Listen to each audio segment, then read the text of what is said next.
Hi guys, I'm Mr. Bo and I'm going to be guiding you through each step to the Lost Little Girl achievement in Origins. This is the final Easter egg, the cutscene at the end and everything. I'm going to be starting this guide assuming you have already built the ultimate staffs. That is step 1, to secure the keys to get the ultimate staffs, and then you can move on to step 2, which is Ascend from Darkness, and this requires each player with an ultimate staff to place their staff in the corresponding giant.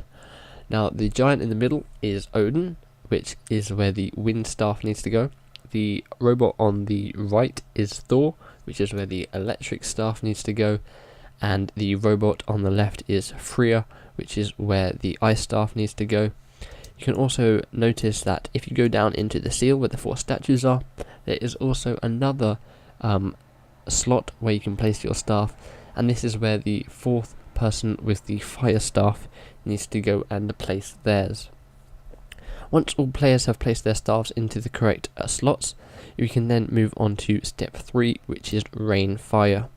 Rain Fire requires you to have the Thunder Punch.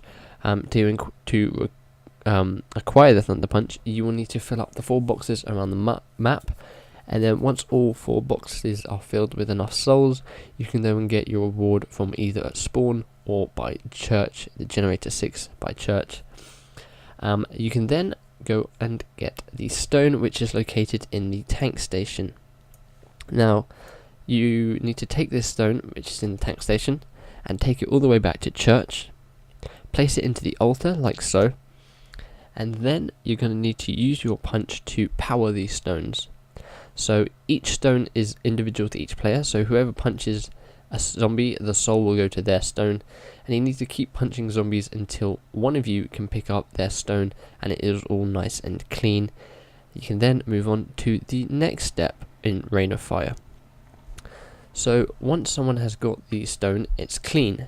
You will then need to take it back to the tank station without getting it muddy. So this requires you to walk on the planks and jump over the mud that slows you down. It's fairly easy, just follow the same path that we did here, and you should get there with the clean stone in no time. Don't worry about the tank station room floor, it doesn't class as mud, and you can go and place your stone back on the table like so. You're then going to need to punch zombies again until you power up the stones, and a grenade type thing will spawn above them. Get one player to go and pick that up, and that is the airstrike, which is then used for this step. So you then need to get one person in the giant, and you'll notice where one of the staffs should go, there is a button. Get your player to press that button, and at the same time get the person with the airstrike to throw the airstrike over to that crash plane, but on that sort of bit of rock there, the cement, the stone, and you will notice that the airstrike from the robots comes down and destroys the ground, unleashing the horde, which is step 4.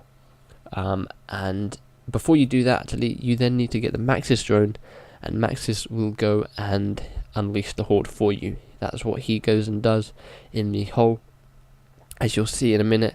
And I think you get about 6 of the robot zombies coming up onto the map, and you basically just have to kill them. And it's useful to get a crawler at the end of the round, just so you can move on to step 5, which is Skewered the Winged Beast.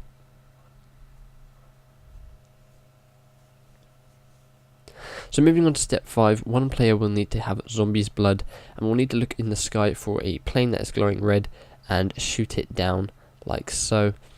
You will then need to, and we're not quite sure on this, we've been told it was Takio, so we made sure that the person who was playing as Takio did this. It might not matter, but just to be on the safe side, we did it. Let me know in the comments if it doesn't matter.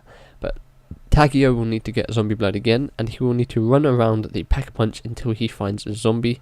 He then wants to get his fully charged staff and shoot at the zombie, and just keep firing at the zombie because he is a little bit harder to kill. And only person in the zombie blood will be able to see him, so make sure it's not your last zombie, otherwise the round will end. Go over and pick up Maxis, and that is step 5. We then need to move on to step 6, which is Wield a Fist of Iron. Now to wield the Fist of Iron, you'll get all 4 players down in the bottom by where the staffs are. And basically what you want to do is you want to punch the zombies with the glowing arms. They're white glowing arms, and as you punch them, they will go out.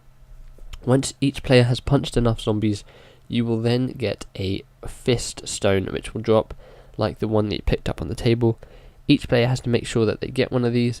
It will correspond to the staff that they are holding, and that is how you move on from this step. As you'll see here, I punch a zombie and I get the stone. I'm going to pick it up. The screen will go white and I will have unlocked the wind punch. Not much difference from the normal punch, but if you have the fire staff, then you'll get the fire punch. If you have ice staff, then you'll get an ice punch, and if you have the electric punch staff, you'll get an electric punch. But that is step 6, which is wield the fist of iron. We can then go on to step 7, which is raise hell. To do this, you're going to need to go to the crazy place, and you are going to need to put your staffs into the correct place and start a new round. And all you want to do is you want to punch zombies with your new fists, and you will notice that in the ceiling there'll be a blue portal starting to open up, and you'll see the zombie souls going towards it. I'm going to fast forward it a little bit in a minute just so you can see what happens. You're going to need to keep punching the zombies until the achievement pops up, and that will be the Easter egg complete. However, that will not activate the cutscene. So in order for you to activate the cutscene, you're going to need to get the Maxis drone down here, and you need to go into the middle platform, put Maxis out. He will fly up into the portal in the ceiling, and once he has done that, all 4 players need to stand in the blue circle and press X to teleport. You see there I get a little lost girl for 75G. All players then need to stand in the blue platform once Maxis has gone up, and that will activate the final cutscene. It will end the game and you'll see the scoreboard, and then it will load up the final cutscene. I hope you guys enjoyed this step-by-step guide to completing Lost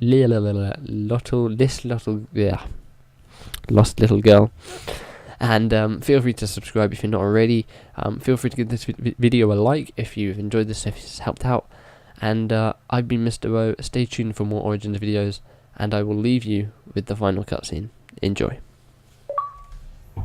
As the gates to Agartha opened, the 4 heroes were rewarded with riches beyond imagination. From that day forward, they knew that Samantha would keep them safe.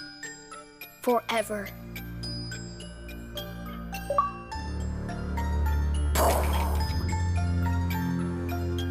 You're getting everything wrong. I told you before their eyes should be blue. It's my turn, Eddie. I can do whatever I want. But you don't even know how to play properly. Girls don't know enough about zombies. What's the choice of it, children? Make sure the windows are locked before you come down to the basement.